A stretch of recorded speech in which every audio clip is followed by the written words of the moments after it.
If you don't submit to control, if you're a radical, you're less likely to be loved. You're not fitting in with society.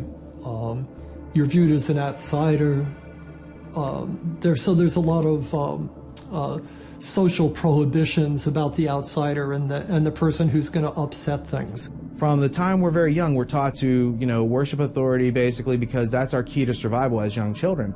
But as adults, we never go through the rites of passage that tell us how to methodically think for ourselves, and thus we're always in a state of extended adolescence. Well, we take all this stuff, whether it's the television or it's the enculturation, the schoolyards, the teachers, we take this whole system, we put it into our unconscious mind. And it is the GIGO that comes out, garbage in, garbage out. We simply, in that computer language, have harnessed our own power by accepting all these beliefs as though they are factual, whether it's the flat earth of Columbus, or it's the idea that I'm not good enough to be or to do something I've dreamed to do. To the degree that the individual loses a sense of what freedom really means for himself, mind control is working. This is the constant battle and the struggle. What does my freedom mean to me? What is it? How deep does it go? How far-reaching is it? Individuals come already with their rights. They're born with their rights. They're inherent. They're hardwired. They're hardware. It's tragic. They've lost their sense of the importance of the individual. Each individual. We're not animals. We're individuals. We're created in the image of God.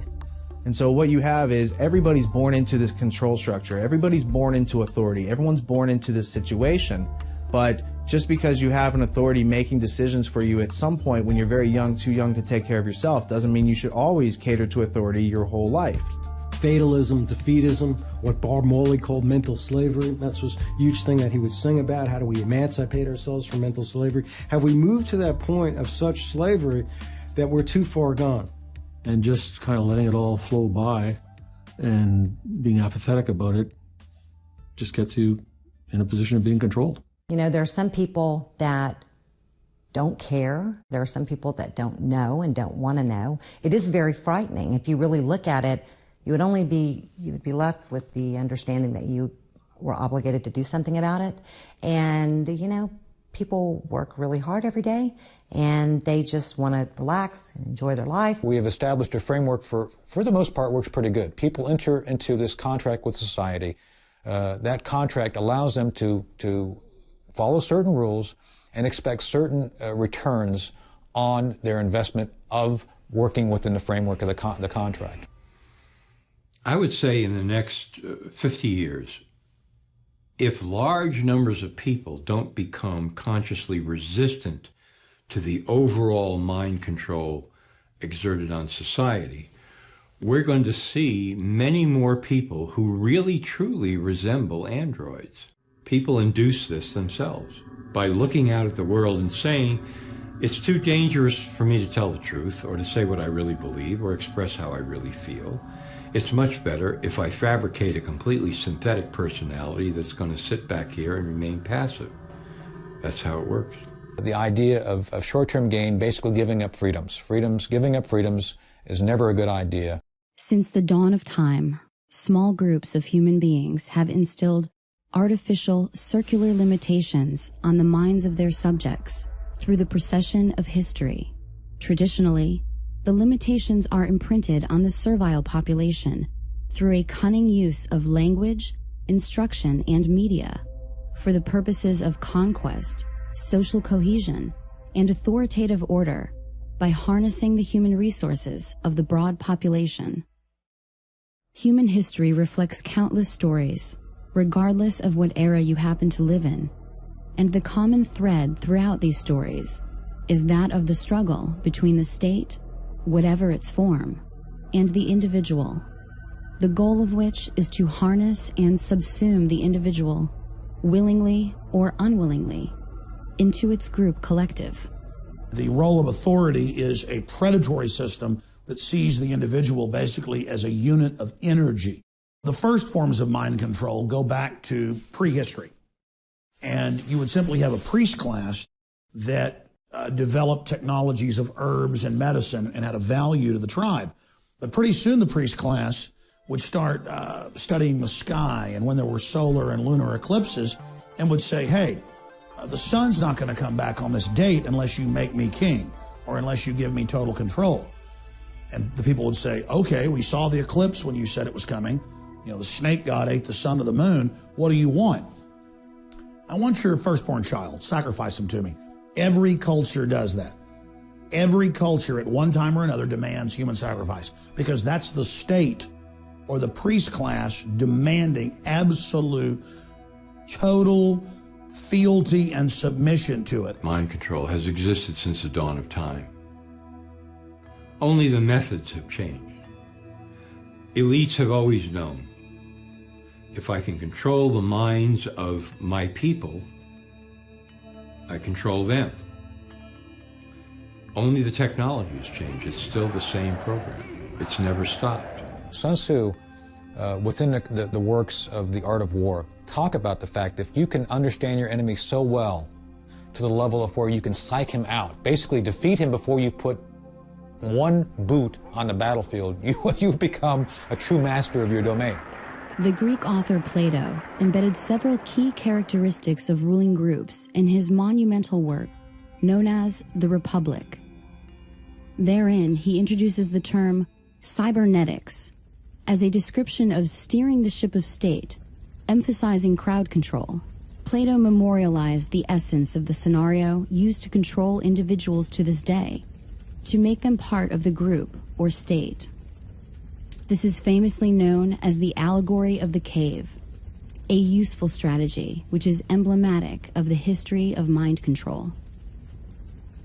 The idea of cybernetics first shows up in Plato's Republic, I believe it's book 6, and in the Greek original text it's read kybernetes. But you can easily discern how this word tied into cybernetics, the control of not only nations, but how the making of individuals into the collective that forms the nations came about. As we've moved through history, every great leader has had to understand the potential of information, the potential of speech, the potential of words, the potential of books. What is a citizen, if not someone willingly or unwillingly participating in the machinations of the state? How would we acquire the habits of citizenship without stimulus from the state and our response to it? Attention! Attention! This is your beloved leader, Og the Exalted. There will be a special giant joy rally today at Og Memorial Stadium.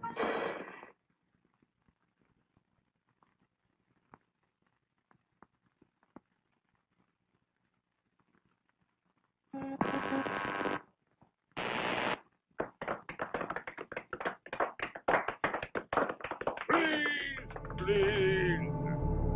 In an attempt to assist the state, a 14th century Italian named Niccolo Machiavelli crafted several books intended to help the ruling elite dominate their subjects with the most effective psychological warfare techniques available to the world at that time. And he was trying to convert the Medici family into hiring him to provide political advice. Conspiracy is the story of history. It's the story of plunderers taking care of people who produce. They claim to take care of them through government, which doesn't give you anything it doesn't take away first. So it's not creating something out of nothing. It's very real what they're doing. They're taking your rights or taking some people's rights and adding more to someone else's rights. Concurrent to Machiavelli's efforts, the consequences of tyranny were sowing the seeds of liberty throughout Europe, with authors like Etienne de la Boétie of France leading individuals to consider their situations and discover effective means to achieving liberty for all. So this whole idea of Machiavelli telling the ruling elite how to do this in a more efficient and effective manner without people directly knowing about it. But his mistake is that these books get out there and other people start to read these books because it's not just the ruling elite. This starts to have an influence in Europe. You've got a character named Etienne de la Boétie who writes a discourse on voluntary servitude. And basically what de la Boétie does is he shows you that everything that Machiavelli told the ruling elite about how to control you is undone when you understand it to the nuts and bolts level, where you can then withdraw your consent, and that only then are you free. We control you. We control your mind. We make you believe you have no creative power.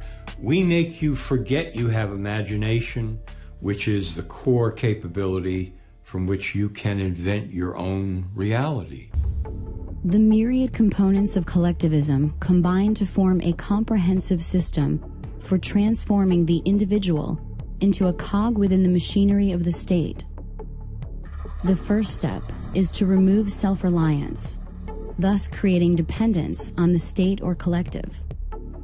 The next step is to create a motivation based on fear of scarcity, as opposed to creativity and productivity. Remove the systems of autonomy, creativity, and self-teaching, which help create individuality in the first place, and the void is filled by the will of the collective. Nature abhors a vacuum, and the mind is no different. Innovative and enigmatic German philosopher of the 19th century, Georg Wilhelm Friedrich Hegel, observed that human history could be manipulated to create a contrived outcome. Hegel's essential observations of the methods by which history may be authored by a small group translate into a world in which an individual's choices may be engineered away from his needs. How to engineer the opinion of the American people so that they would fully endorse, not only endorse, but demand a war. Oh, there's another one. Another plane just hit. Right. Oh my gosh. Another plane has just hit. It hit another building. Flew right into the middle of it. Explosion. So it's problem. The people then beg for it. That's reaction. And then it's solution, which is centralizing more control. Create the problem. People scream. You couldn't impose any solution you want on people. One recent practical example of the use of Hegel's method for control is that of the infamous underwear bomber. I'm Kurt Haskell. I'm a Michigan attorney, and I'm more well known as being the main eyewitness to the underwear bomber event on Christmas Day 2009. I saw two men approach the desk. One looked like a poor African man, or maybe late teenager, and one looked like a wealthier Indian-looking man who had on a tan suit. They were walking together, and I just thought they were a weird pair, and I was wondering why the two were together, and I listened to their conversation as they went up to the desk and talked to the airline worker. When they went up there, just the Indian man spoke, and he said, this man needs to get on the flight, but he doesn't have a passport.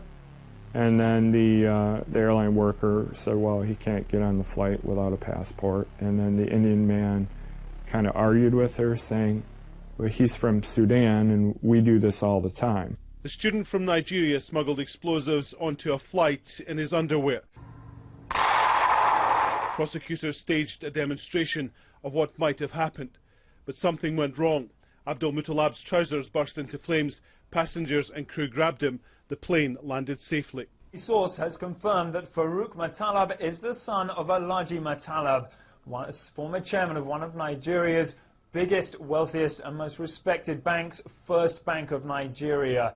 As soon as this happens, we see Mr. Chertoff all over the news and TV everywhere promoting these body scanning machines. But there are a few things we could do to make things better. First, we could deploy the scanning machines that we currently are beginning to deploy in the U.S. that would give us the ability to see what someone has concealed underneath their clothing. To meet agendas in conflict with the needs of individuals, the ruling class creates an artificial crisis to which the public reacts by begging for the ruling class to intervene. The ruling class then enjoys the plunder made possible by removing the self-reliance from individuals.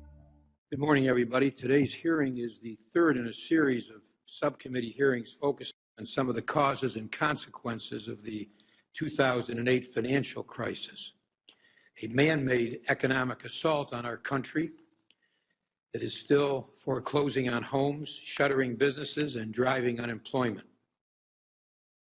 The combined philosophies of Thomas Malthus, Charles Darwin, and Herbert Spencer led to the development of social Darwinism.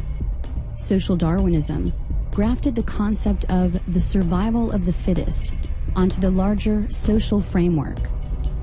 Claims of biological advantages or superiority could then be advanced as justification for future economic policy relating to the poor, and as the basis of Francis Galton's pseudoscience of eugenics in the 20th century. So Darwin comes along about 150 years ago and comes out with his theories on where life comes from, and then it's survival of the fittest, and that the best organisms are able to survive in a competitive environment and move forward in the evolutionary chain.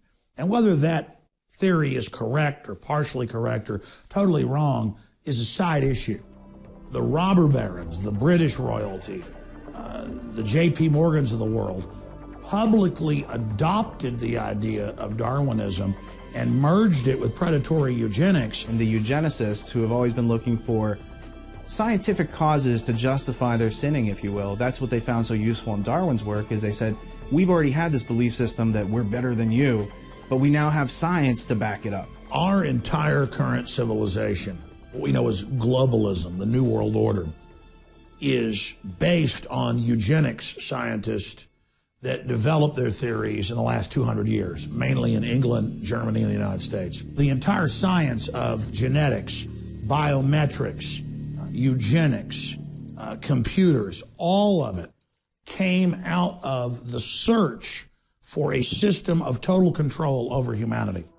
So the issue with eugenics is it claims to be a science of self-adaptation for human species. So it sounds like a great thing if you're an individual. You want to make yourself better. If you reproduce, you want your kids to be strong and survive. However, the people who are doing it are taking and making a bunch of decisions for other people and violating volition and their free will all over the place because that's their modus operandi. In his 1928 book, The Open Conspiracy, former British psychological warfare expert H.G. Wells wrote, "The political world of the open conspiracy must weaken, efface, incorporate, and supersede existing governments. The character of the open conspiracy will then be plainly displayed. It will be a world religion.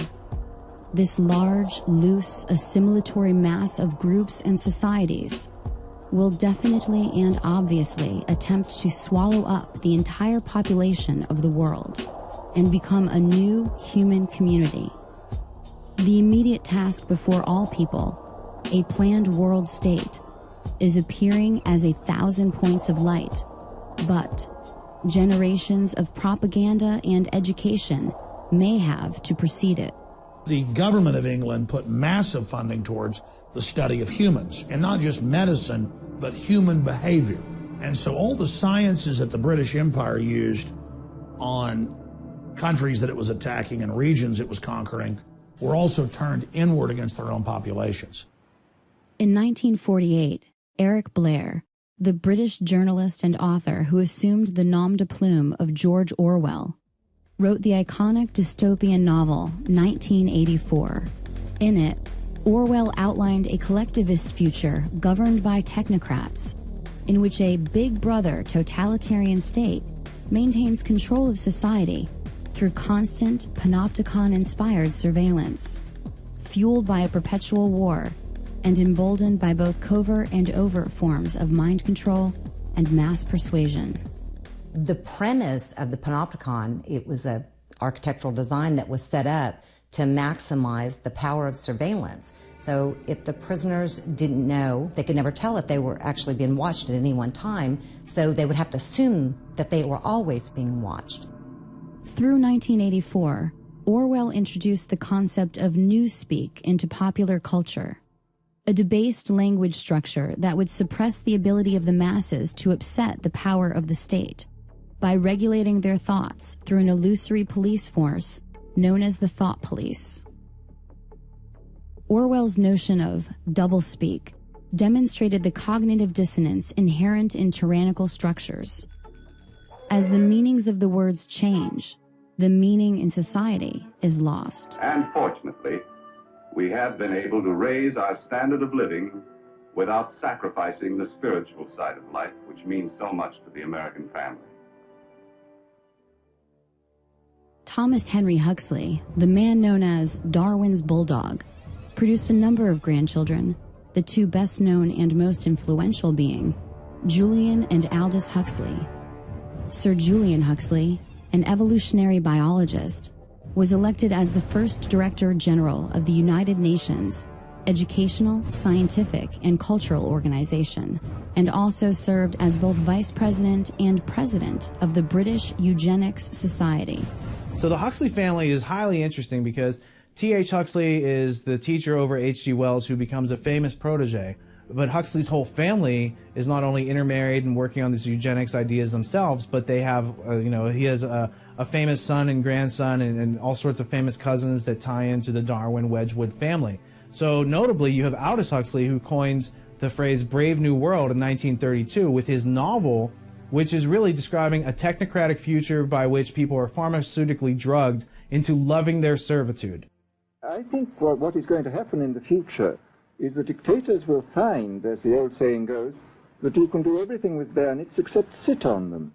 That if you want to preserve your power indefinitely, you have to get the consent of the ruled. And this they will do partly by drugs, as I foresaw in Brave New World, partly by these new techniques of propaganda. They will do it by bypassing the sort of rational side of man and appealing to his subconscious and his deeper emotions and his physiology even, and so making him actually love his slavery. I mean, I think this is the danger, that actually people may be in some ways happy under the new regime, but they will be happy in a situation where they oughtn't to be happy. Leveraging the fact that the 20th century opened up numerous avenues for shaping and controlling the thoughts and behaviors of the population, the ruling elite contrived new ways of obscuring useful facts while peddling useless ideas to the American people. Advertising, in addition to fundamental changes in education, produced a population of non-thinkers whose false understanding of basic concepts instilled through public schooling led to generations of people who feel they are magically endowed with the ability to somehow attain knowledge without first observing the landscape of available, credible evidence. One such artifact of credible evidence which demonstrates that our lives are being scripted by the ruling class is a 1966 textbook authored by Georgetown professor Dr. Carroll Quigley, titled Tragedy and Hope, A History of the World in Our Time.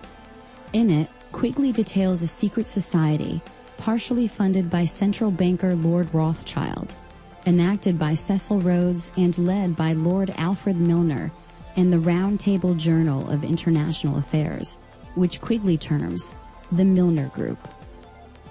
The first questions most people ask upon hearing of such a book are, why is it so important? And why do so few know about its existence? This is a key book. It's almost like the Rosetta Stone to decode everything they're doing.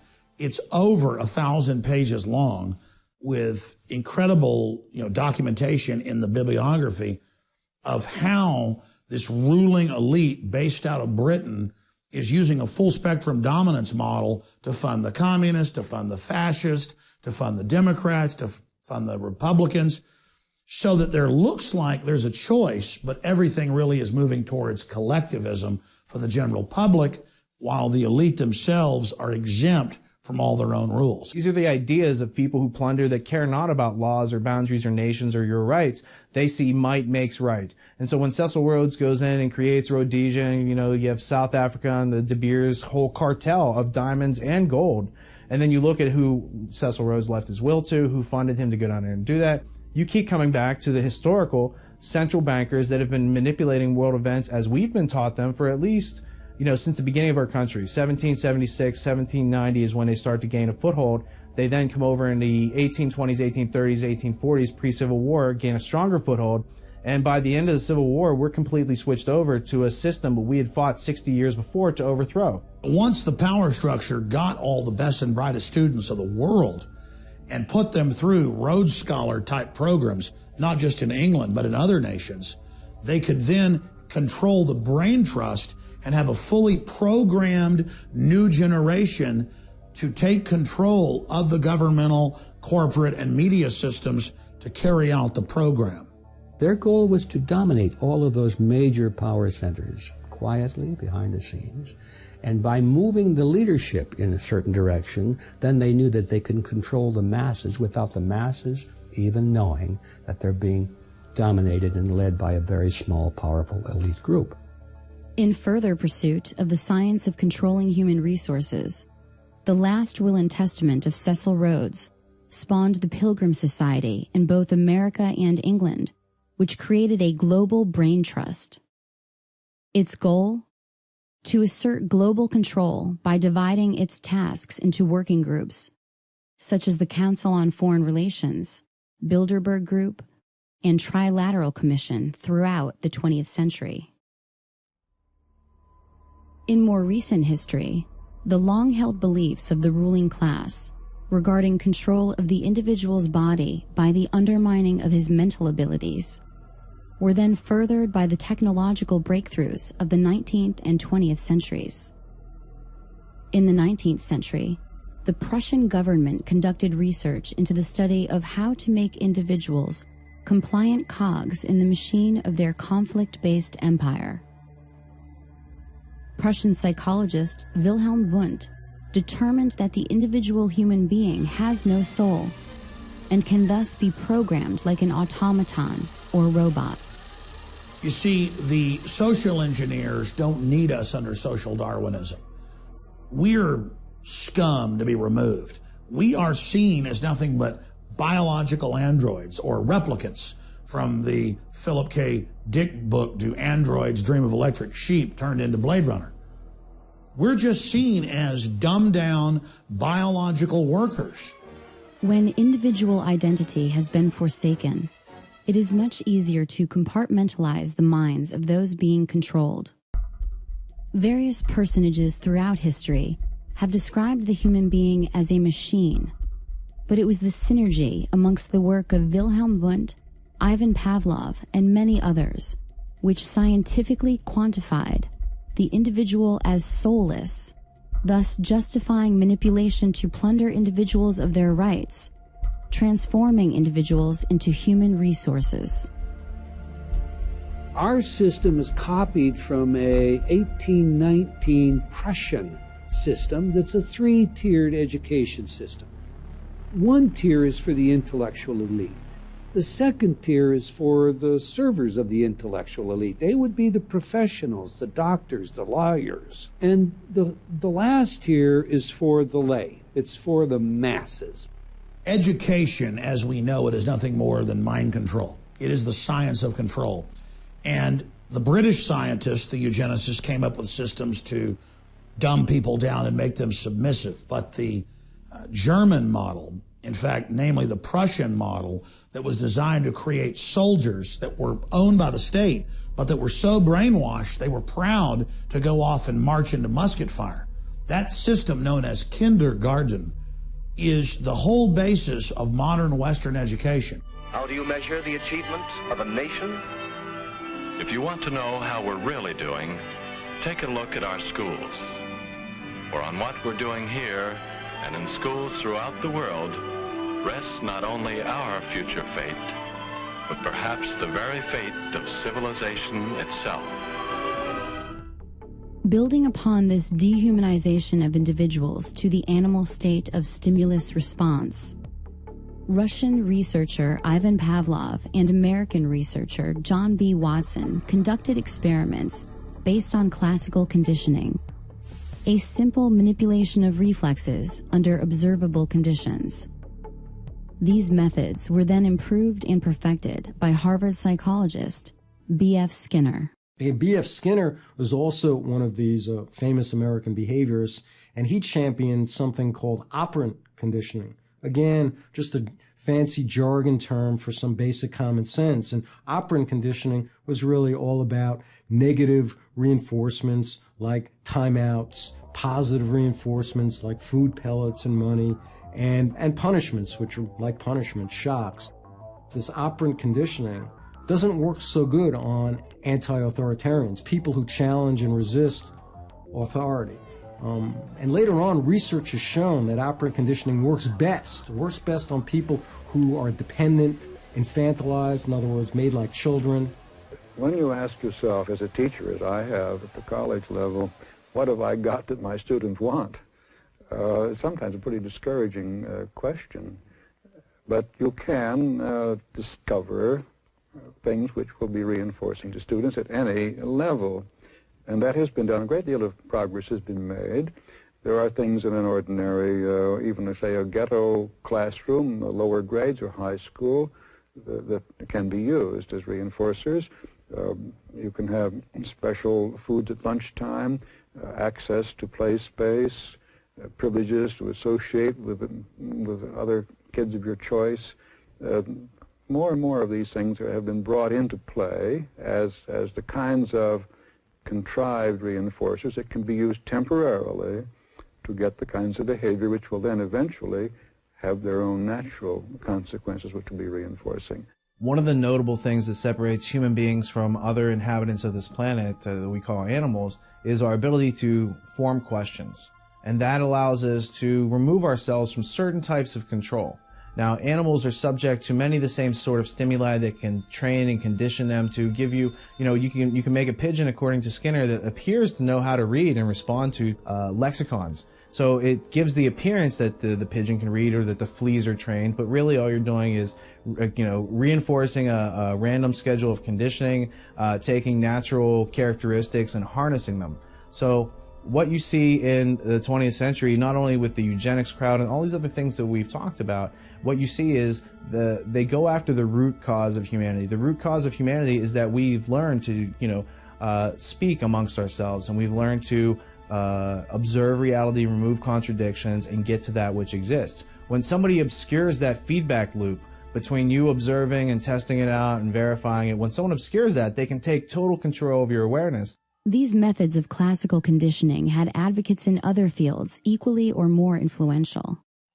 Soon, the field of compulsory education would teem with the ideas first spelled by these social engineers. These children are being taught to accept uncritically whatever they're told. Questions are not encouraged. How can you ask such a question? Have you got a textbook? Yes, ma'am. Does it say here that our law courts are always just? Yes, ma'am. Then how dare you question the fact? Sit down. And so we aren't surprised when... But it must be true. I saw it in this book right here.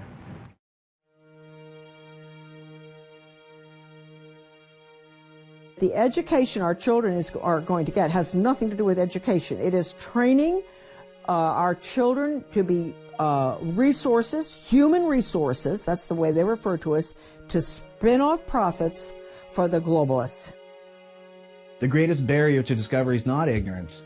It's the illusion of knowledge, and that's what the 15,000 hours in compulsory schooling really entrains and conditions into us, is that you've been told this story of the people in South America, and so you think you know about it. And it's not until later in life when you might come across more information about conquistadors and how Jesuits infiltrated all the religious systems and took all the riches out and basically harvested this whole area. And this is the example of plunder in South America that went on for hundreds of years. So until you have this other piece of information to bring this into focus, you think that what you were taught in public schooling during that 15,000 hours is really what's going on. And it's not until you bump up against reality, as George Orwell said, usually on a battlefield, that you have to consider that which you were taught to believe versus the objective evidence that exists.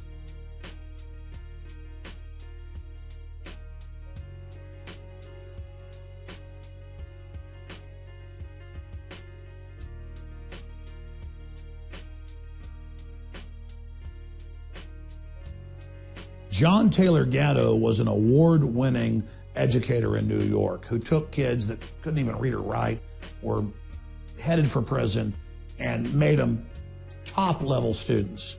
And then he discovered that he was shut down by the big tax-free foundations so that he couldn't teach the children this information. And he discovered that it was by design that they were dumbing people down to make them subservient biological androids or replicants. That's what we're seen as. But now we're obsolete. We're to be phased out the new robotic systems, the drone aircraft, the drone submarines, the drone ships, the drone robots on the ground. We're all being conditioned, all being acclimated for this. In The Underground History of American Education, John Taylor Gatto details how, beginning in the early 19th century, American travelers abroad were writing on the methodology of Prussian schools and composing travelers' reports, which were very influential on educational techniques in the United States. However, in 1831, it was French philosopher and Minister of Education Victor Cousin who published his Report on the State of Public Instruction in Prussia, which not only led to the consolidation of French schools under the Prussian model, but also directly influenced reformers like Horace Mann in the United States to follow suit. Mann traveled to Prussia and, without even seeing one classroom in session, sought to adopt the Prussian model of education with his annual reports given to the Massachusetts State Board of Education. Mann's promotion of the concept that the state is the father of children was reinforced and expanded by educational reformers throughout the 19th and 20th century. When we speak about enculturated processes, when we talk about the imprinting, of course, I mentioned educators. One of the things that surprises a lot of people, and it shouldn't because it's publicly known, is that our education system is not about educating as much as it is about socializing. Like the duckling in the chicken yard. If you take that duckling and raise it with the chickens, it's going to be imprinted, it's going to behave like the chickens. And in that very real sense, we perpetuate this. The danger is we don't just perpetuate it, we don't just enculturate it, but it's the only sane way we see to raise our children. And the result is there's no escaping it. C.S. Lewis said, when training, which is Skinner, Pavlov, beats education, civilization dies.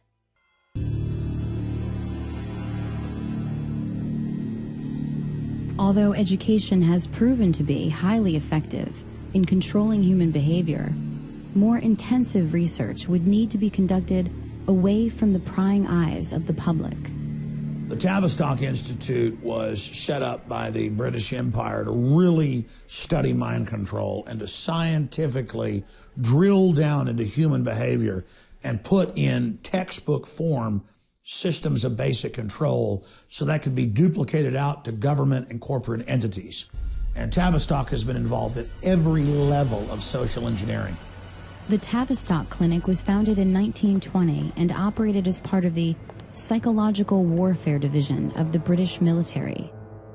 It was initially a voluntary outpatient clinic for treatment and research and was made up of general physicians, neurologists, and psychiatrists to facilitate the treatment of neurosis and shell-shocked British soldiers returning home from World War I. Going through their own publications on Amazon, you can find that some of their books cost like $18,000, $20,000. And what that tells me is they don't want the average person to be anywhere near getting their hands on this book, because what it gives you inside those books is the teacher's edition, to use an abstraction, as opposed to the students sitting around the class not knowing what the answers to the questions are. There's a group of people who are being given the answers to all the questions about how we act, react, and how we've been understimulated with curiosity in order to make us more subordinative. You could say much of our world today is the world of the Tavistock Institute and Edward Bernays.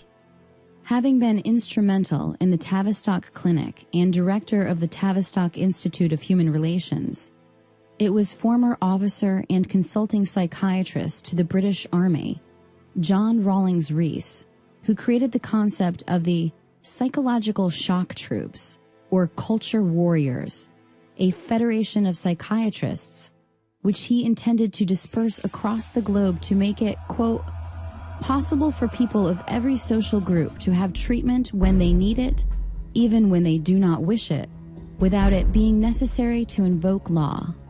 The Tavistock Institute's influence did not stop simply at social psychology. Kurt Lewin, former head of Britain's Psychological Warfare Bureau, was a German refugee who became the founder of modern social psychology in the 20th century, an early consultant to the OSS, and an influential researcher with the Tavistock Institute in the area of management thinking and action research, specifically focused on the tactics of managing change within society.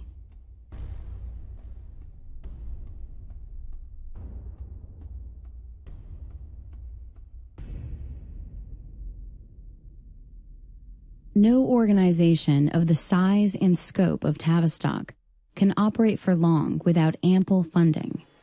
From whom is that funding derived? Certainly no small part comes from the seemingly benign, tax-exempt foundations of the global elite. I was researching the Rees Committee back in like 1952, 1953, where they went in and investigated major foundations and some of their subversive activities. These foundations put an enormous amount of energy into controlling what is being taught at the schools and how it's being taught, and preparing, using schools basically to indoctrinate children to accept their station in life, to accept a collectivist future. According to Dr. Lily Kay, whose expertise was demonstrated in her 1993 book, The Molecular Vision of Life, the Rockefeller Foundation, Caltech, and the New Molecular Biology, the world in which we are living has been molded, shaped, and continues to be directed by an elite establishment of eugenicists, a ruling class fueled by violating the will of others to attain their goals. Nowadays, almost every adult agrees on one basic goal for all students. Schools ought to turn out good citizens. Yes, good citizens. That's right. Absolutely. This country always needs good citizens.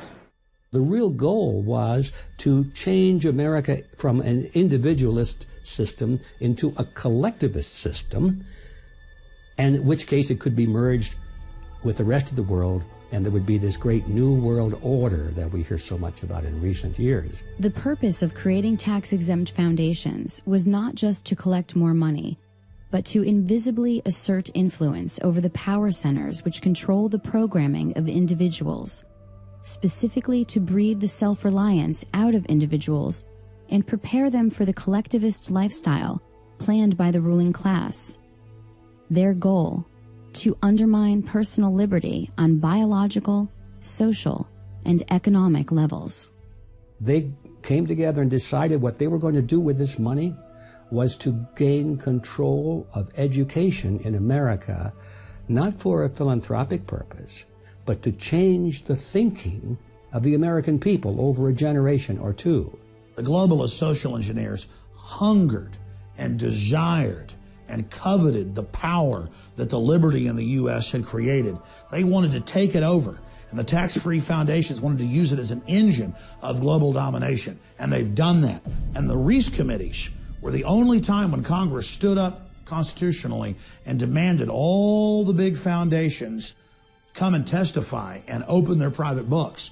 And the Rockefeller, the Carnegie, the Ford Foundation, they all came and said, look, we're here under presidential directive from more than 50 years ago. We've been told to collectivize the United States, to merge it with the Soviet Union. We've been told to make America more compatible with authoritarian regimes, and we're just doing what we were chartered to do. Until the creation of language, brute force held the key to fear, and thus to the control of individuals through violence and physical aggression. With the innovation of language, the minds of individuals could be harnessed with ideas and beliefs, making less significant the physical dominance of previous generations. This is how, for example, men of small stature could keep otherwise brave and ferocious gladiators as household slaves, whose deaths could be used for profit and entertainment. Out of the ashes of World War II rose the specter of human experimentation in the form of the 1939 to 1945 exodus of Nazi intelligentsia to continue their research and experimentation under the protection of national security. After being denazified, they were given new identities to live among those against whom they had fought. We brought Werner von Braun over here and several other scientists, including those that were involved in concentration camp medical experiments, including mind control experiments. A lot of these guys were, as far as the State Department was concerned, war criminals. They were linked directly to the Nazis and therefore couldn't get visas, couldn't come into the United States. So the CIA set up this series of programs to route everybody around the State Department visa requirements, get them into the country. Everybody knows about the race at the end of World War II to get Nazi scientists. The Russians wanted them, the United States and England wanted them. And the United States and England got most of them because the Nazis didn't want to go to the Soviet Union, another authoritarian system. They wanted to go to a, quote, freer system. And like an infection, they came to England, Canada, and the United States. And it wasn't just over NASA and rocketry with Werner von Braun and Goddard and others. It was tens of thousands in mind control and torture and military science and surveillance. And the CIA got modeled to a great extent off of the Gestapo. And so we see really the evil of the Nazis being transplanted back to the United States and England, where the eugenics philosophy that they had embraced had originally sprung. The Office of Strategic Services, the precursor of the CIA, under the direction of William Wild Bill Donovan and Allen Dulles, recruited Nazi scientists and aided their importation into America. Among them were rocket scientist Werner von Braun and the aeronautical physician Hubertus Strughold. The problem that the United States was facing was there was all these German scientists who were kind of in the wind, loose, wasn't clear where they were going to end up. And the French, the British, the Russians, and the Americans were all trying to recruit them. The Germans had developed lots of different advanced weapons. And they'd also done a lot of experimentation on human beings in the concentration camps.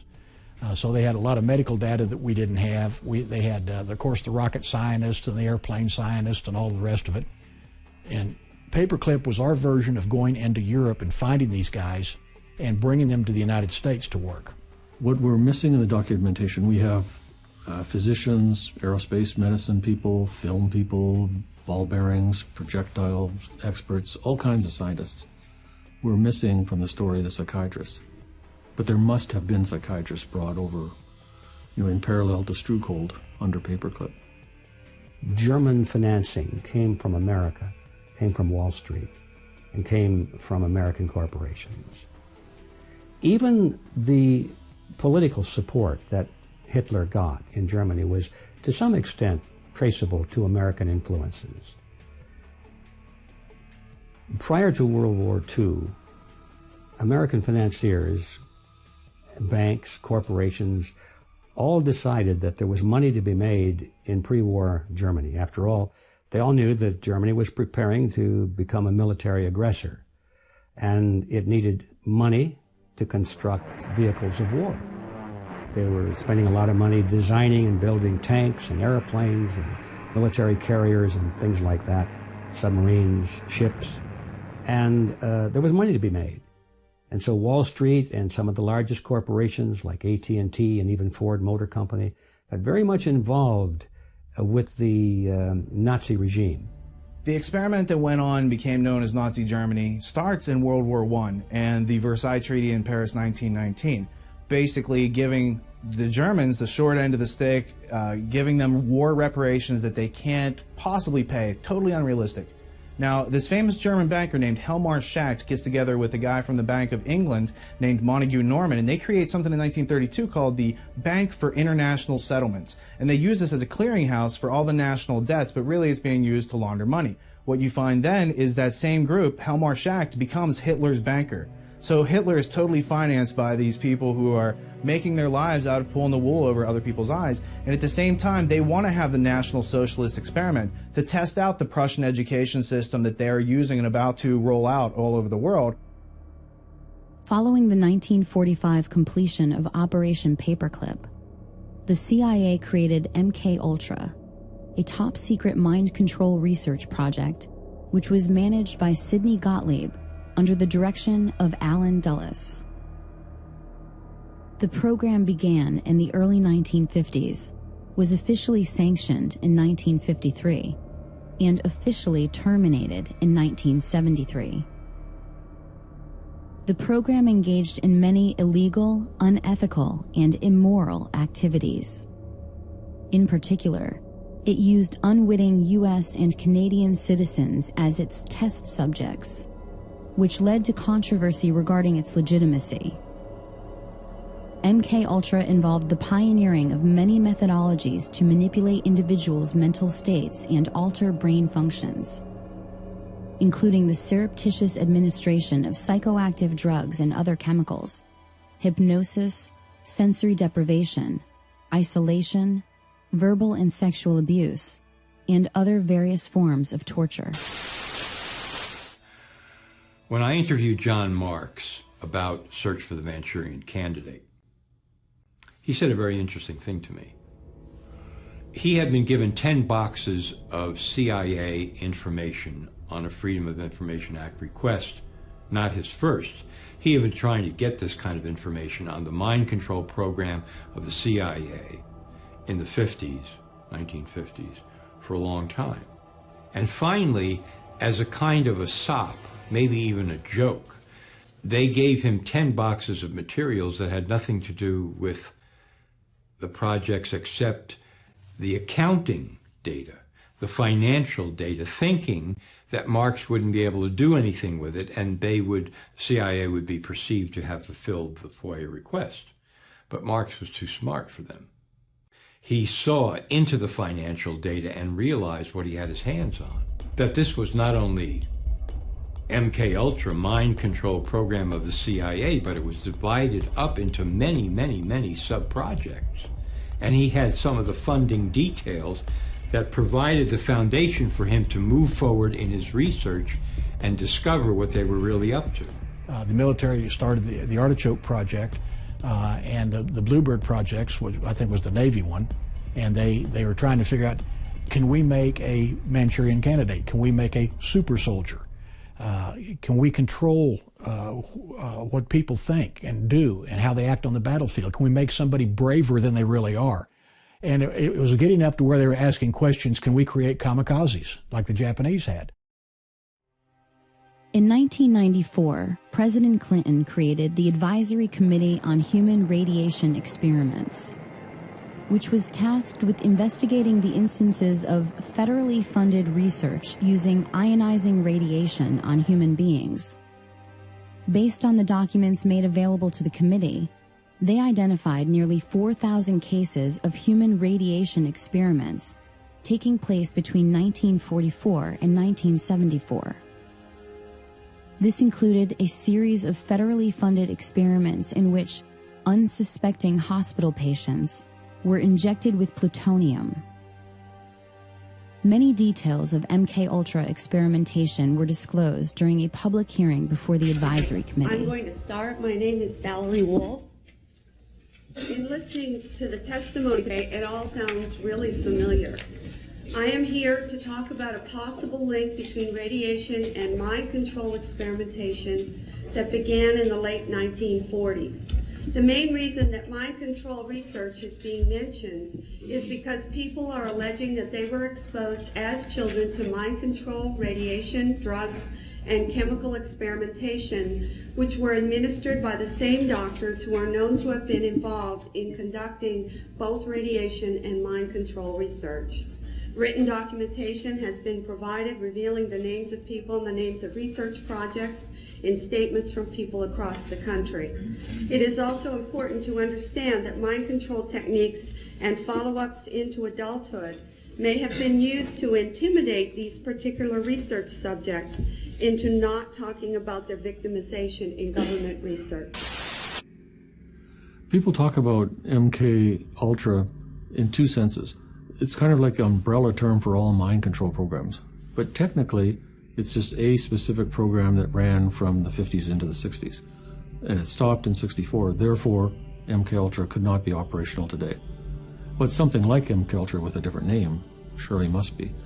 And I don't think there's any doubt in my mind at all that clearly mind control methods are used at Guantanamo Bay. I mean, there's all the hallmarks of mind control. There's hooding, there's forced sitting positions, there's sensory deprivation, sleep deprivation, all kinds of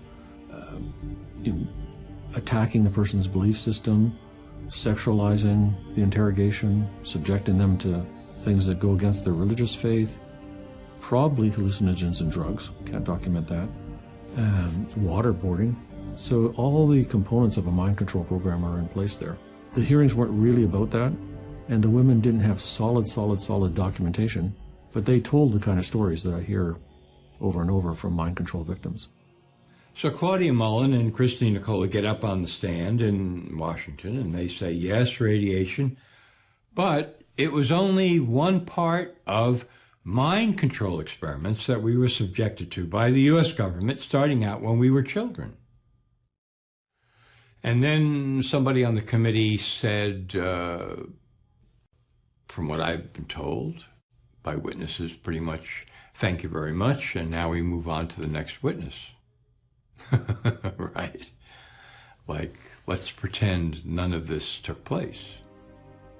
In the 19th century, Franz Mesmer's brand of hypnotism entertained countless audiences, which consequently evolved, both covertly and overtly, throughout the 20th century. CIA's Dr. George Estabrooks, a graduate of Harvard University and a Rhodes Scholar, finally created methods of reliable hypnotism, enabling its application to the science of social control. George Estabrooks was a Canadian-born psychologist whose career was at Colgate University in upstate New York. As early as 1943, in his textbook Hypnotism, he described in great detail, going back to the Second World War, taking Marines or other military people, using hypnosis and other programming on them to create a new personality. So he calls that Jones A and Jones B. And the new program personality would be given an assignment, which could be a courier, penetration, any kind of assignment. And the out front regular person would have total amnesia, complete lack of knowledge of the assignment. Estabrooks was a leading authority on hypnosis, programming soldiers during World War II to act as couriers, who were not aware they were hypnotized operatives on a mission. In this manner, the OSS targeted political objectives through the covert methods of assassination and espionage, leveraging the science of hypnotism. Where hands-off hypnotic and pharmacological methods fail, the physical application of actual electrical stimulus directly to the brain becomes the next logical step. In 1964, Yale neuroscientist Jose Delgado implanted radio-controlled electrodes into the brain of an aggressive bull in an attempt to control its behavior in a ring with a matador. With the push of a button, Delgado himself was able to stop the bull in mid-charge. He didn't stop with the bull, but also conducted experiments on cats, monkeys, and even human test subjects. We had people as young as 11 he was doing this to. One was a 16-year-old girl, and there's pictures in his books where she's kind of staring off into space, vacant. Another, she's strumming on a guitar. Another, she's pounding on the wall, all based on what button he's pushing on the transmitter box. Delgado developed what he called a stimoceiver that allowed him to target specific emotions and regulate behavior by aiming radio stimulation at different regions of the brain. His idea of the future is, and this he was totally serious about and described in detail, we're going to put electrodes in the entire population, except probably Dr. Delgado himself, and a few elite generals, and we're going to control the entire population. And this is not going to be fascism, this is going to be the next step in evolution. Dr. Donald Ewan Cameron was a Scottish-born psychiatrist who was president of the American Psychiatric Association from 1952 to 53, and later first president of the World Psychiatric Association. Cameron was directly involved in the brainwashing attempts of Central Intelligence Agency's top-secret MK-Ultra mind control program. Under directives from Sidney Gottlieb and funding from the CIA funneled through various front organizations, he spent years researching and experimenting with behavioral modification techniques. It was here that the CIA funded a series of experiments, severe experiments. The work was done by the Institute's then director, Dr. Ewan Cameron. It is the closest experimentation to brainwashing yet disclosed. His work, unprecedented in psychiatry, consisted of 3 areas which he called sleep therapy, psychic driving, and the ultimate depatterning. Dr. Maurice Dongier, current head of the Allen Memorial Institute. In his psychic driving, so-called type of therapy, he would give the patient intensive electric treatment in order to make the patient regress deeply, become forgetful, and then he would attempt to implant new ideas in the mind of the patient. Now, to a layman, it would appear that Dr. Cameron was trying to take the slate and wipe it clean, the slate being the mind. In other words, brainwashing. Exactly, that's a very good comparison. Brainwashing. Yes, to life. Dr. Ewan Cameron was a MKUltra contractor. Officially it says that he didn't have top secret clearance, but I'm sure that in fact he did. The reason I say that is he was at different times president of the Quebec Psychiatric Association, the Canadian Psychiatric Association, the Society of Biological Psychiatry, and the World Psychiatric Association. Ewan Cameron was the most famous psychiatrist in the world during the 1950s. You name a psychiatric association of any size or scope, he was the president of it. He became a psychiatrist. In fact, at one time he was the president of the World Psychiatric Foundation, and he ended up immigrating over here from Scotland and was working in Canada under Sid Gottlieb, and he headed up one of the projects dealing with LSD and with different types of mind control projects. He had especially hypnosis. His experiments were basically, there's kind of 2 components to it. One is psychic driving, and the other is depatterning. So depatterning is you give massive amounts of electric shock to the person, like 100+ treatments, with 6 times the usual amount of electricity per treatment. Completely wipe their minds out, so they don't know who they are, where they are, they don't recognize their children. And then once they're in that state, you can add on barbiturates and other drugs, keep them asleep for weeks at a time, or kind of like half asleep, and then play tape loops over and over and over and over. That's the psychic driving. And the tape loops will be in the doctor's voice or the person's voice. And this is all supposed to program a new personality. It has been alleged in some cases that Cameron held patients against their will for weeks at a time, drugged and unconscious, under the threat of being committed to an institution for life if they did not participate in his treatments. He began a program of torture, and I don't use the word lightly, on patients who had no idea this is why they were coming to him. They were people who came to him for therapy, for help. And he experimented on them as a torturer would to create new personalities. Cameron operated, with Rockefeller funding, at the Allen Memorial Institute in Montreal, Quebec, where he contended that it was first necessary to de-pattern the minds of his patients in order for them to have a shot at recovery. He also participated in the Nuremberg trials of 1945, interviewing many of the top Nazi defendants. After World War II and the creation of the CIA, the need for a truth drug and drugs that could perform, that the CIA could use for other purposes, increased. They turned to the Bureau of Narcotics and Harry Anslinger. And again, Anslinger anteed up Agent George White to be his lead agent in this program called MK-Ultra. It started basically in 1952 in New York City. White was working with a CIA officer named Sidney Gottlieb. Gottlieb was chief of the Technical Services Division at the time, and he had access to a lot of LSD. CIA scientists had decided was the drug that they were going to focus on now. Pot wasn't considered quite potent enough to do the things that they wanted to do.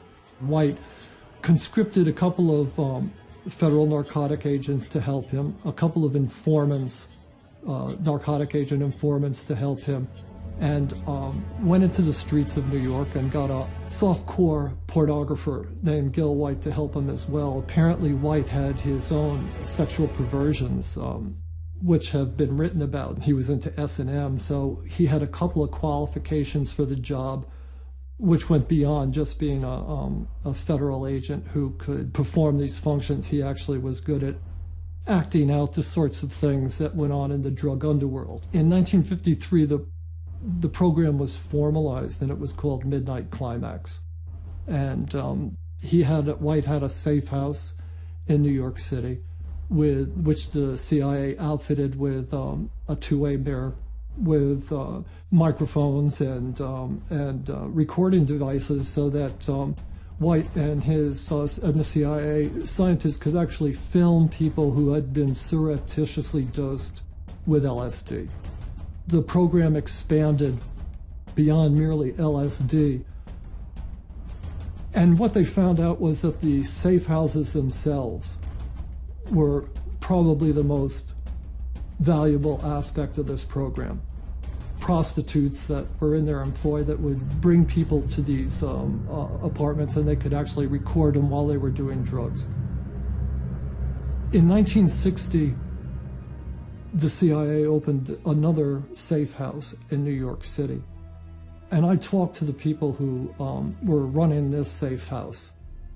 And one of the narcotic agents said to me that they felt that the CIA was actually using this safe house when dignitaries were visiting the UN or politicians were coming to New York City to talk to the mayor or state or even federal officials, that they were using filming them and potentially using the films for purposes of political blackmail.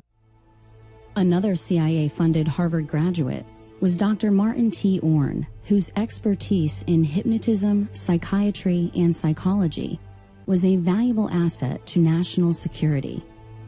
A close friend of Dr. George Estabrooks, Orne's work in hypnoprogramming at Cornell in the 1960s was funded by the Human Ecology Fund and the Scientific Engineering Institute, both of which received funding from the CIA. To provide cover for operations like Midnight Climax, the CIA's MK-Ultra psychiatrists formed the False Memory Syndrome Foundation to obscure the facts of these covert experiments, creating confusion enough to deny acts of pedophilia, cult abuse, and other inconvenient truths of CIA activities. The False Memory Syndrome Foundation's board was a who's who of MKUltra. There, Dr. Orne was joined by another CIA MKUltra psychiatrist, Dr. Jolyon West, who was the protege of Dr. Ewen Cameron. Like his esteemed MKUltra colleagues, West was infamous for his hypno-programming abilities, using words to make patients believe that their memories of abuse were just figments of their imaginations. The people who started the False Memory Syndrome Foundation, Pamela and Peter Fried, stated to the public that Peter had been falsely accused of incest by his daughter, whose name is Pamela. She's now the editor, has been for quite a few years, the editor of the Journal of Trauma and Dissociation, to which I've contributed numerous papers, and it's really the main journal for the study of multiple personality, which was created on purpose in the Manchurian Candidate programs under MKUltra, Artichoke, Bluebird. Contractors on that included Jolly West and Martin Orne, and they're on the board of the False Memory Syndrome Foundation, which says that all these cases of multiple personality are created by the therapist, and all the memories are false memories. I cannot dismiss what our intelligence agencies have been able to do by way of mind programming in different forms of research, Project Bluebird, MKUltra, and so on and so forth. Well, let me just say it this way. Jules Romaine, testifying on behalf of the CIA to Congress, said, and this paraphrase is going to be so close to word for word, it's unbelievable, "We now know that we can take a man and, given sufficient time, educate him to kill his mother and father and eat them in a stew."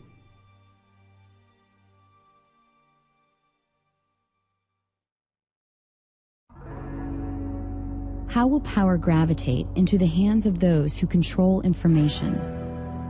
Through the internet, through wireless networks, through smart grids, smart devices, and smart meters, to monitor and control the personal behavior of every citizen in the grid.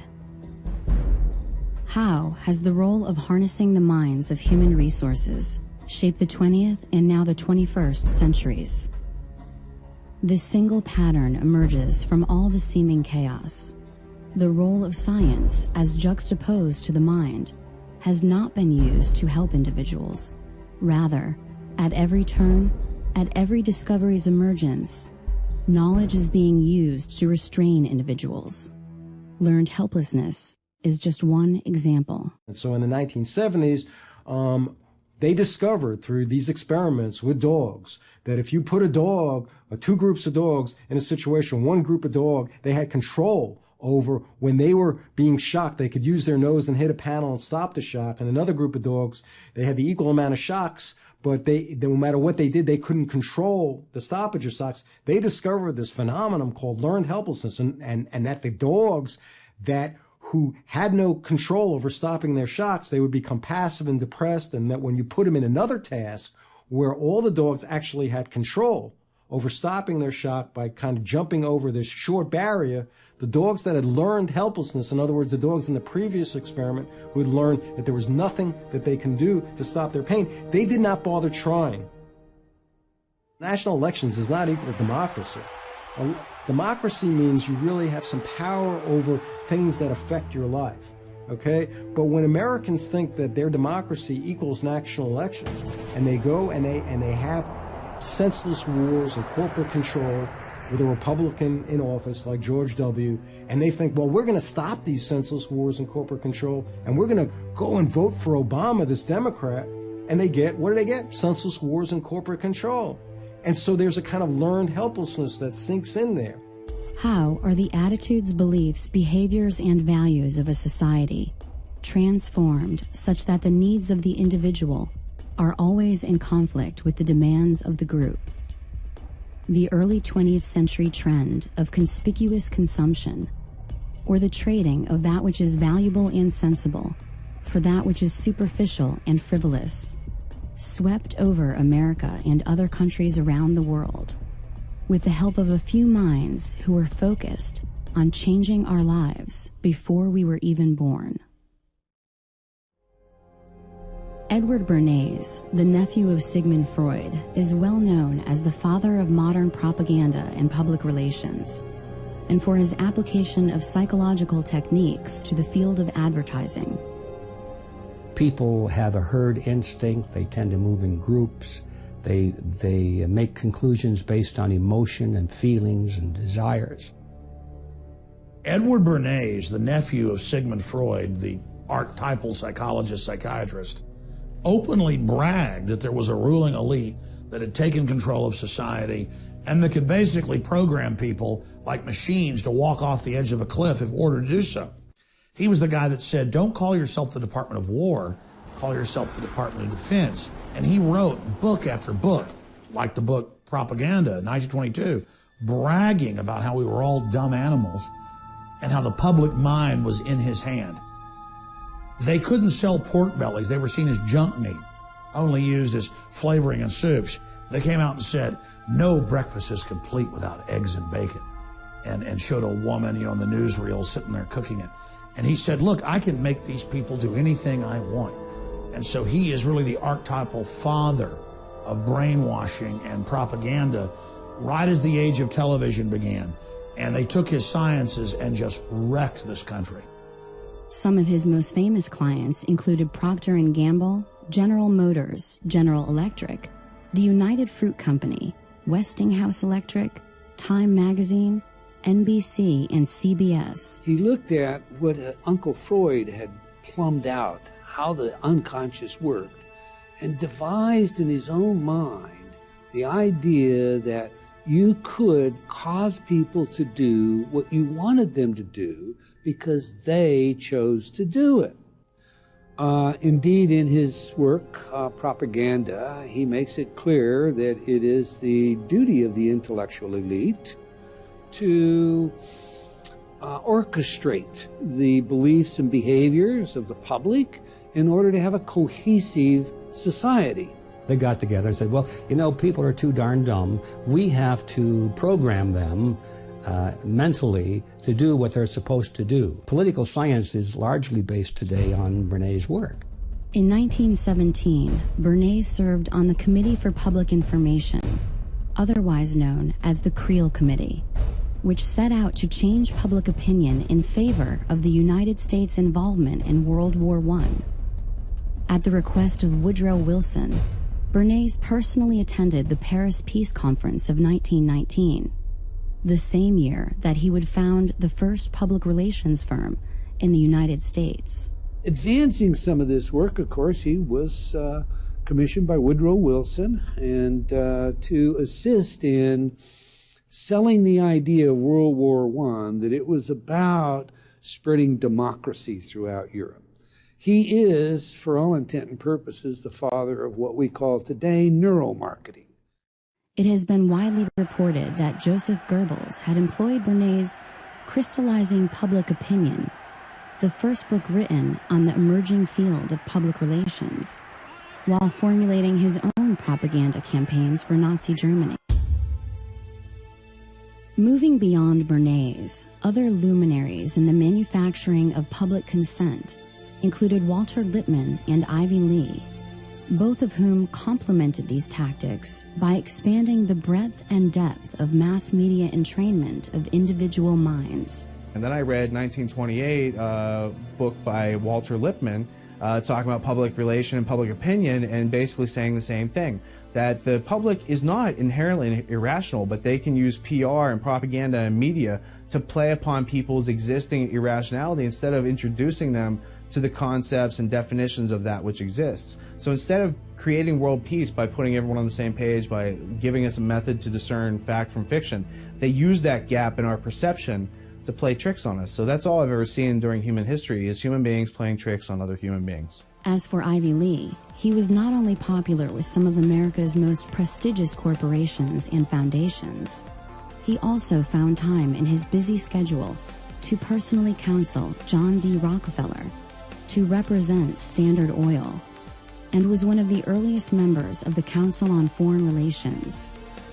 Moreover, in the 1930s, Ivy Lee was a consultant to Adolf Hitler, tasked with developing strategies to improve Germany's image in the United States and abroad.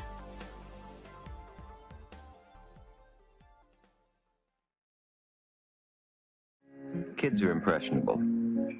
That's why here at this station, we watch the programs and commercials your child watches carefully. He may see bad guys, but not in the role of heroes. He'll learn that crime doesn't pay. Because your child's welfare is our concern, too. That's part of our code.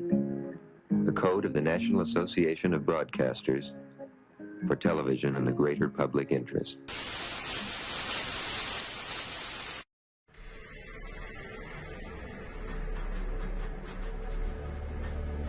Waco was an odd situation regarding both the law enforcement aspects of it, regarding ATF going in and doing the raid on the Branch Davidian compound, as well as the fact that Special Operations Command was called to help. This is one of those situations where everything that could go wrong pretty much went wrong from day one. The Clinton administration and Janet Reno started looking for options. One of the options that they decided to engage on was bringing Special Operations Command in to advise them on quote-unquote psychological operations. When the Special Operations Command elements arrived, they began giving advice to the law enforcement individuals on how to go about implementing specific themes. Within the psychological operations community, they typically look at themes of how to modify, adapt, or somehow reshape the thinking of a target group, of an audience.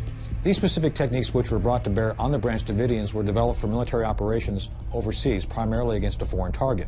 So another question has to be asked: what is the wisdom of using psychological operations techniques developed for an audience against a U.S. target? Again, a very controversial issue. How does one defend themselves against strategic information, propaganda? It's a very simple answer. Ask questions. Always check your source. I, as a public figure, am often having to speak publicly about issues and information. I look at everything. I've been criticized by my friends. Oh my God, you look at Fox News, you look at CNN. Absolutely, because the false information being provided to the mainstream outlets means something. So why are they saying things a certain way? How are the habits of individuals changed and then reinforced to create new behaviors preferable to the collective? In the 21st century, the method has evolved little from millennia ago. Only the technology has changed.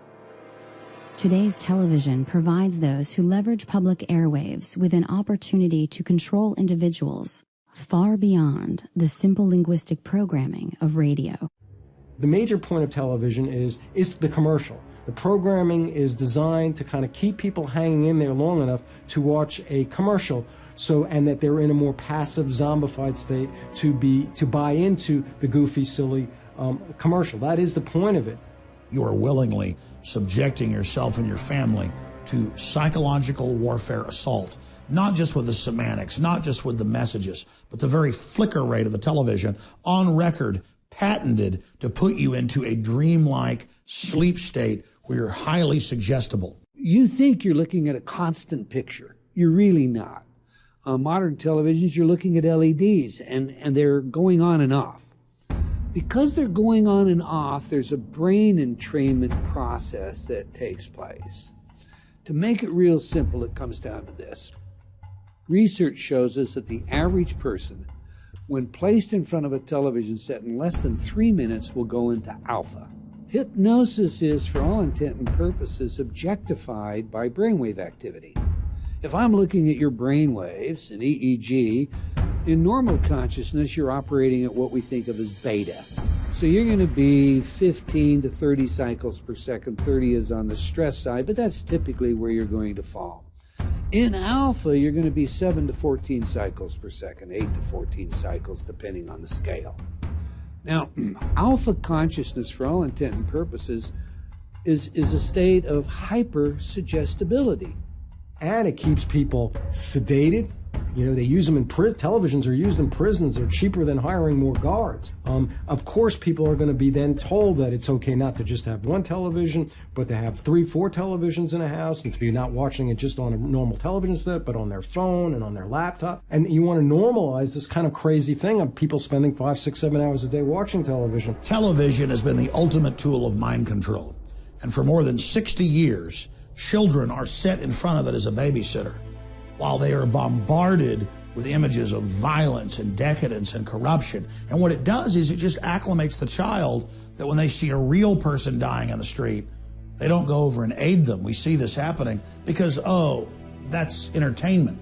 In fact, people now have been recorded laughing at someone hurt because it's just more entertainment. They've had their basic empathy disconnected, cut off. The role of advertising has certainly evolved away from one of utilitarian necessity in communicating the form, function, and value of a product.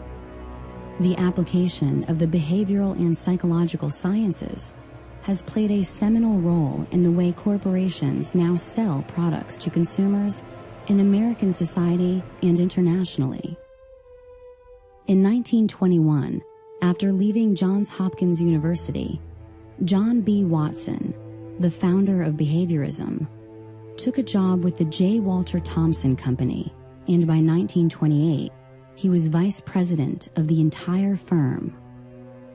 Watson introduced new market research techniques into advertising and discovered that sales could be influenced by manipulating images associated with brand names. For instance, blindfolded smokers could not tell the difference between brand name and generic. J. Walter Thompson remains one of the most powerful advertising agencies in the world today. Most people believe that you're going along through life making your own choices, making your own decisions, okay?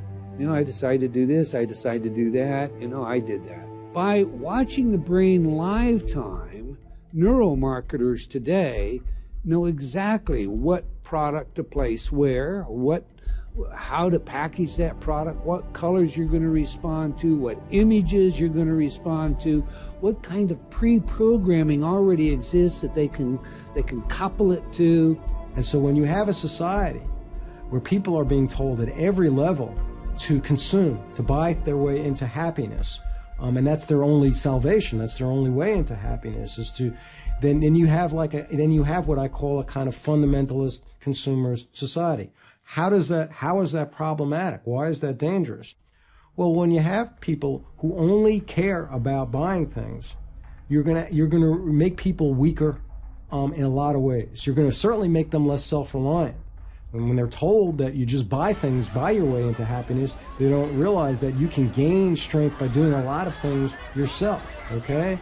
You also make people self-absorbed. I mean, a point of all advertising, which is the technology of consumerism, is to get people to care, over focus on every one of their needs and every one of their feelings. So if they're having a bad day, they must focus on that and focus on how depressed they are. Billions and billions and billions of dollars have been spent privately and publicly looking at how to tap into your psyche, how to cause you to make choices that you wouldn't otherwise make, to do things that you wouldn't otherwise do, to consume, whether it's a product or a plank in a political platform. I've also asked the school board to make a part of every day some kind of anti-violence, anti-gun message. Every day, every school, at every level. One thing that I think is clear with young people and with adults as well is that we just have to be repetitive about this. It's not enough to simply have a catchy ad on a Monday and then only do it every Monday. We need to do this every day of the week and just really brainwash people into thinking about guns in a vastly different way. To me, with the media just willing to report whatever the government tells it to report, that gives the government free rein to create whatever story or narrative it wants to create for whatever purpose it wants to create a story for. And that's where we're at. That's why when you put on the 6 o'clock news and you switch from one channel to another, they take their commercial breaks at the same time, they tell the same news stories, and they tell the same news stories at the same time. But then you go to the internet, you go to BBC out of London, or one of the other foreign news services, and you see all kinds of news that we never hear about here. Mass media today is the cutting edge of psychological warfare, and it is nothing but an all-out assault against the general public. When you watch mainline establishment television, you are putting yourself in front of the barrel of a gun. Cognitive dissonance occurs when individuals lack consistency in their methods of thinking, and thus, contradictory elements attempting to reside simultaneously as fact create frustration, confusion, anger, and aggression. It is the difference between what you think the world is and what the world actually is. Cognitive dissonance is really, again, a fancy psychologist term for, again, some common sense, which is this tension that people will experience when they have two opposing kind of ideas. The role of psychology in advertising is to create cognitive dissonance, or the conflict between what you have and what you want, and to fill that void by adapting your behavior accordingly in order to achieve your reward. If an entire society can be properly dosed with mind-altering but culturally approved drugs, this cognitive dissonance may be largely assuaged. With social control as their aim, the ruling class sought to expand their ability to influence the individual. Mind games, those of psychological warfare and advertising, were simply not enough. The opportunity existed to employ chemical treatments, physically affecting the hardware of the brain, to complement the already existing harmful software in the form of effective propaganda and advertising. The tax-free foundations, including the Carnegie and Ford Foundations, followed the lead of the Rockefeller Foundation in the widespread funding of pharmacological solutions to social control.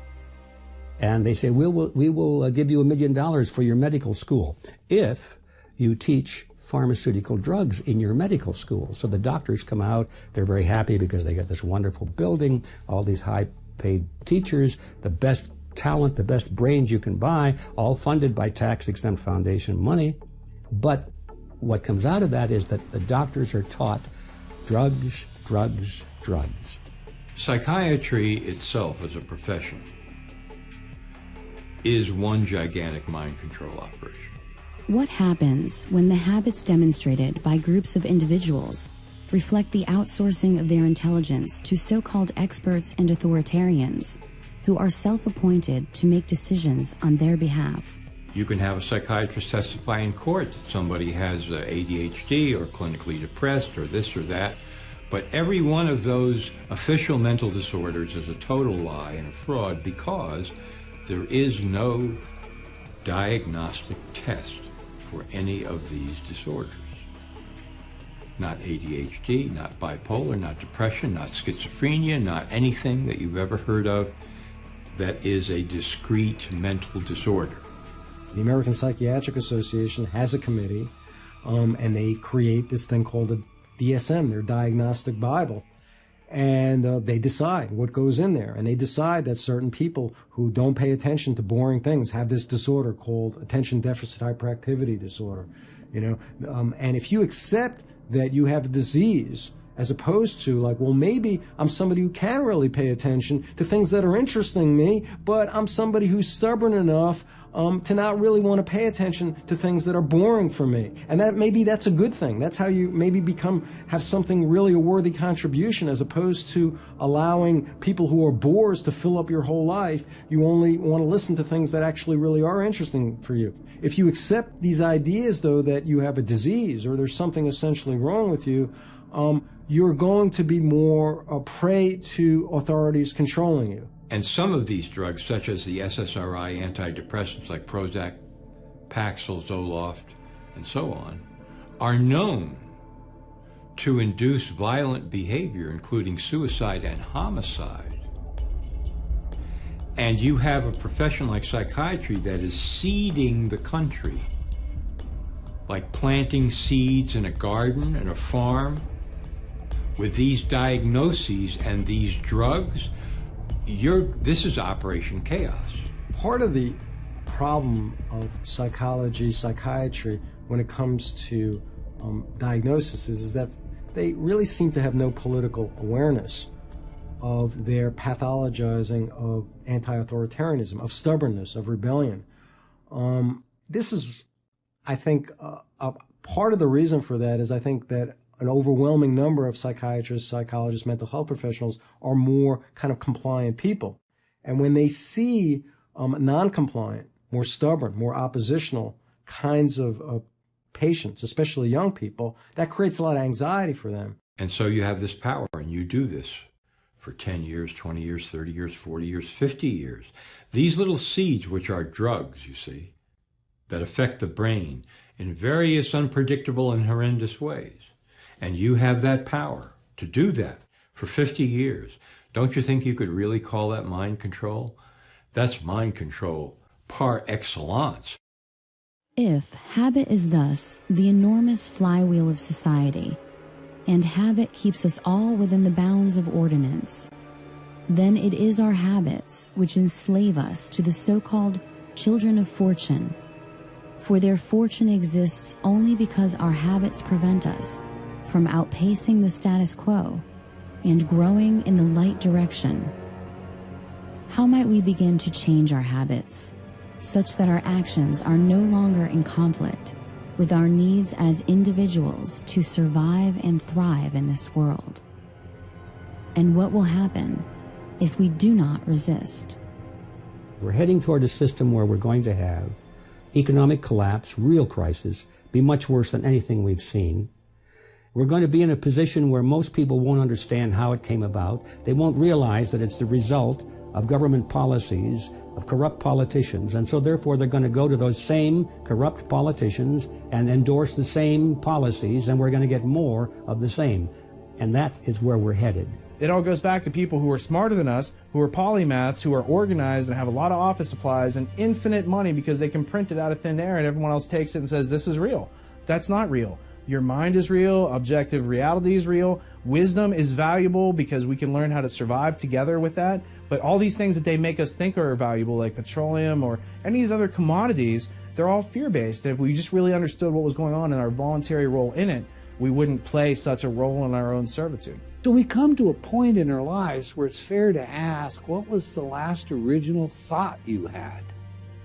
The way you walk, the way you talk, the vocabulary that you use, all of these things are built into the expectation you have of yourself based on the role you have chosen to play in the theater of life as it's been defined to you. I think we're seeing what the consequences are of just complying with everything right now, because that's what most people in America do at this point in time.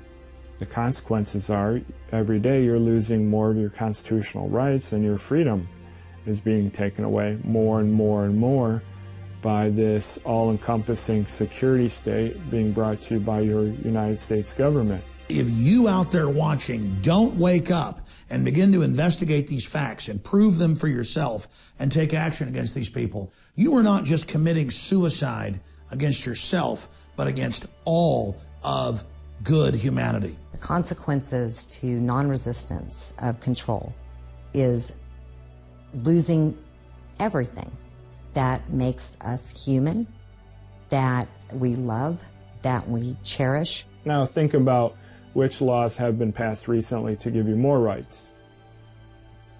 There aren't any. There aren't any at all. A lot of folks who are critical thinkers, they realize how powerful these kind of giant corporate government entity is out there. And that kind of understanding that a critical thinker has can be quite painful and can lead to them being depressed and apathetic and giving up. And so we see that throughout history, that a lot of your really great critical thinkers sometimes succumb to depression and substance abuse because they're so overwhelmed, as opposed to others who figure out that conundrum, that if I'm going to be a critical thinker, I'm going to see how powerful these oppressive authorities in my life are, but I can't allow that pain to make me just kind of give up into kind of fatalism and defeatism. Information, knowledge equals power and control. Whatever the public face of something is, whatever they're talking about publicly, there's something else over here they're probably not looking at. And that's why it's important for individuals to look beyond what is being presented publicly. It's input, processing, and output. And what we're trying to do is keep a clean signal, that's knowledge of that which exists, and to filter out the noise. And we do that by dismissing the arbitrary, things that aren't substantial, and identifying fallacies, because the way that people can effectively lie is through words, and it's through our own belief in these words that makes it take control of our lives. So in understanding these essential aspects of how they control us, we can learn individually to become free and to communicate amongst each other how to do that more efficiently. Don't buy the propaganda. Don't believe what's in the mainstream media. It sometimes is true, but often not. There's only one thing that we can do to change the course that we're now on, and that is to recapture the system. All of the positions of power in America today, and to a large extent around the world, are in the hands of collectivists, people who believe in the very system we have. They like it. First thing we have to do is we have to take the schools back, and then we have to educate the kids that, hey, this happened in the past. These are the things that happened. You have to have a conscience, and you have to take a stand. And no matter how many people want to get you in the group, don't be part of that, because you're going to lose your individuality if you become part of the group. You have to kind of forgive yourself, and once you do that, you can have greater compassion for other people who are still being victimized, who are still believing that those who are controlling their lives actually care about them. A large segment of the population that are so-called conspiracy theorists, but I don't have a problem with these people.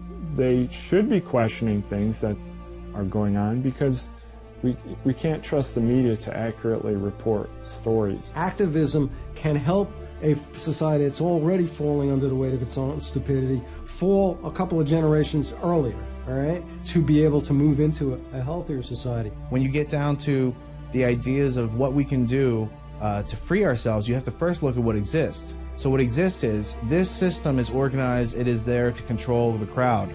And if you do not resist it, you lose all individuality, you lose your identity, you outsource your thinking, you are being denied your life. And that is every bit as serious as someone trying to stab you in the back, because without your life, liberty, and the ownership of your own work and your own labor, you have no rights under their systems. Freedom means freedom, not some freedom, but all freedom. As long as you don't take away the life, liberty, or property of your fellow man, you should be free to do everything that you want to do. That's what built this country in the first place. So the solution to the problem is to return to that high ideal, return to that high ground. Then everything is possible. You don't have to like the system you're in, and frankly, you have every right to speak out against it. Freedom of the individual is where you start, and then the individual can say, what am I going to do with my own freedom? How am I going to use my imagination and my creative power to invent realities of my own and make them fact in the world, as opposed to sitting back here passively and letting elites manufacture reality for me. Humanity is worth resisting this, and if you don't stand up against these diabolical globalists, you are turning our species and our entire history and our entire future over to these people. You're betraying our ancestors who fought against incredible odds so that we might have some basic freedoms. And you're betraying yourself, your children, your family, and all future human generations. We can't turn our species over to total darkness. We can't turn our species over to people who love to hurt innocence and who hate beauty. We must resist the New World Order. We must free our minds and awaken the human spirit. It is time for the sleeping giant that is humanity to awaken. Secret society, people think, oh, they don't exist anymore, do they? Well, they do, and Quigley wrote about them. And he said that he had no aversion to the secret society. In fact, he said he had been invited into its inner ranks. He was never a member of the elite himself. But he was brought in as their historian, you might say, to record their events and to put it in the public record so that they could have a permanent record for all time. And he said he was invited into the group, and he was able to examine their private records. And then he said, I have no aversion to it or its goals or its policies. He said, the only thing I disagree with is that they hope to remain secret. Most wars in modern history are fought for the enhancement of power and wealth on the part of the elites that run those governments. They want to expand their influence. They want greater dominance. Maybe they want the natural resources. In other words, they're not for reasons that we have been told. It's a fact of life. And there's no clearer example of that, I believe, than in World War I and, of course, in World War II. But the question around was World War I. The American people at that time were very complacent about the war going on in Europe. It was sort of a war between, Germany and France and England. Okay, I'm sorry about that, but leave us out of it. We declared our neutrality and everything, and we just said, we hope you guys work it out real soon, which is the way we're supposed to be, There was no particular national interest on our part to be involved in that war. We weren't that threat. And besides, according to our Constitution, the only purpose of our government was to protect us to protect our lives, our liberty, and our property. If it didn't touch in those areas, we're out of it because the Constitution forbids that power to the government. Anyway, that's how the American scene was at that time. And people in finance and in government really had a different point of view because, you see, J.P. Morgan at that time was the bond broker for the British bonds. The British government was trying to raise money. In addition to taxes, they were borrowing it through bonds, so they were issuing bonds. And J.P. Morgan was given the franchise to sell those bonds in America, and he sold a lot of them. Advertisers have done is they've looked at Freud and psychology, and they've looked at the id, the ego, the superego, the thanatos urge. They've looked at the conflict that Freud discussed that human beings live in, this psychic tension, the impossibility to live up to the requirements of a superego, a perfect parent, the libidinal urges that drive us towards sexual impulses and gross behavior that we have been trained, and fortunately so, to harness and find socially acceptable ways to act out. Now, because they're aware of this tension, because they're aware of this heightened arousal, this anxiety that exists, they look at how they can tweak it, how they can play on it. If, for example, I can cause an arousal and associate that arousal with a product, just as with Pavlovian conditioning, you're more likely to remember that product, especially if I have repetition in it. I've learned in my life that what really matters is helping other human beings. And when I help somebody, I get that feedback that says, your life matters. This day mattered. You're here, and it's good you're here. And that is a self-actualizing principle. To appreciate it, in my view, you have to first understand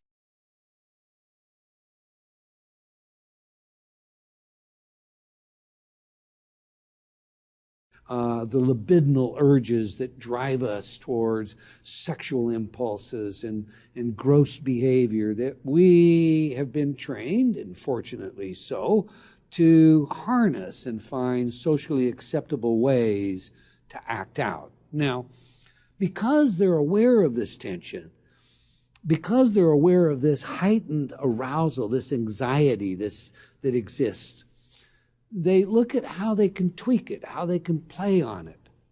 If, for example, I can cause an arousal and associate that arousal with a product, just as with Pavlovian conditioning, you're more likely to remember that product, especially if I have repetition in it. I've learned in my life that what really matters is helping other human beings. And when I help somebody, I get that feedback that says, your life matters. This day mattered.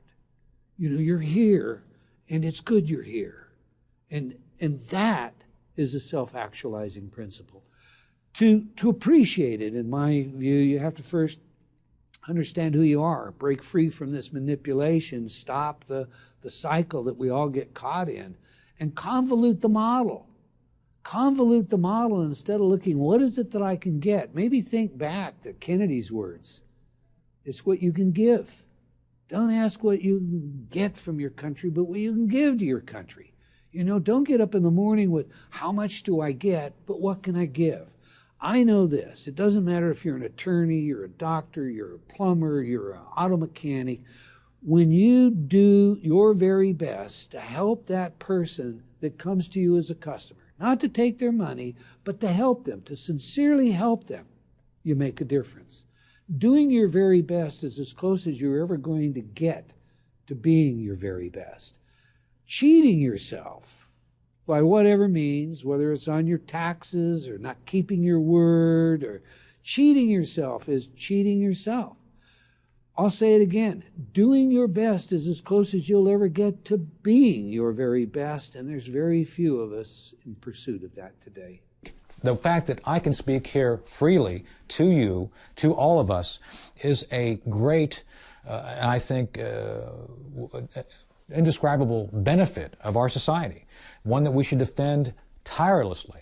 The idea of free speech, free expression, is the best antiseptic against manipulation, against propaganda, against information operations. And that's why it's so critical that we as citizens always try to seek the truth, always try to be true to what's best for the country, e pluribus unum, versus what may be good for the short-term benefit, the idea of short-term gain, basically giving up freedoms.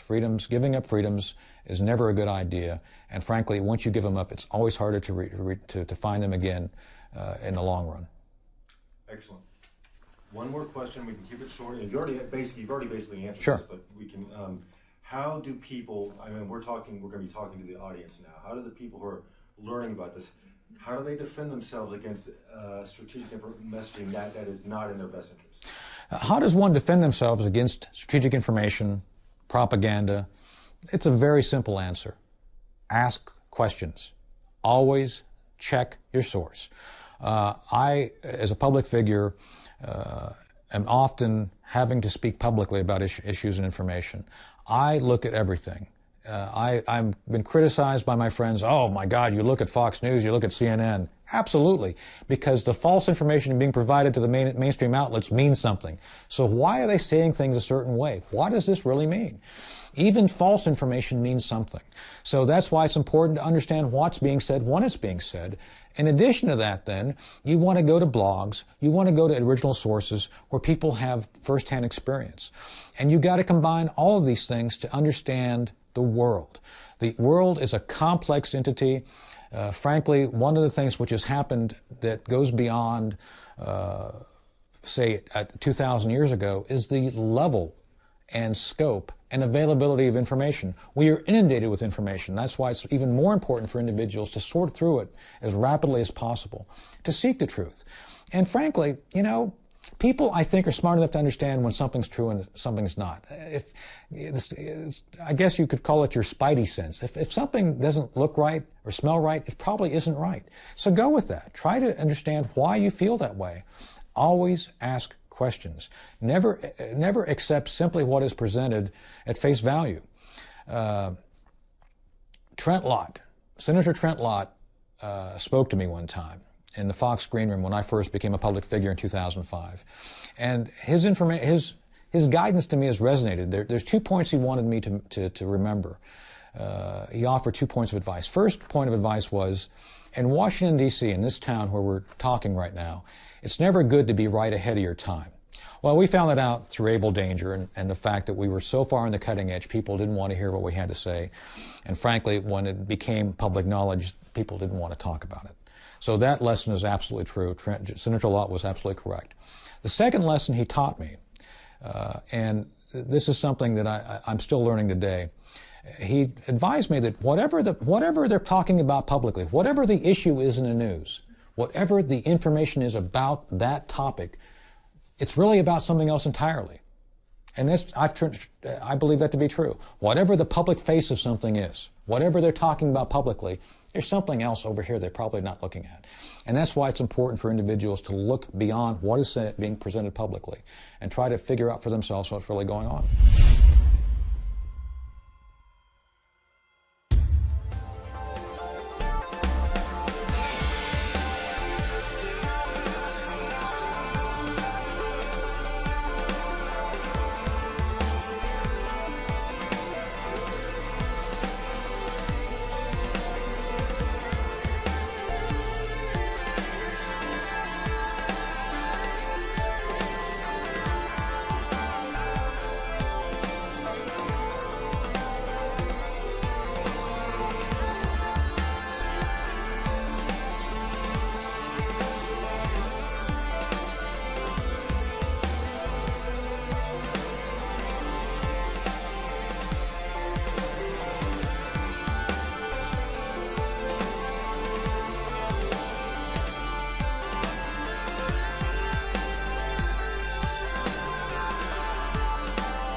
Secure your copy today at Infowars.com.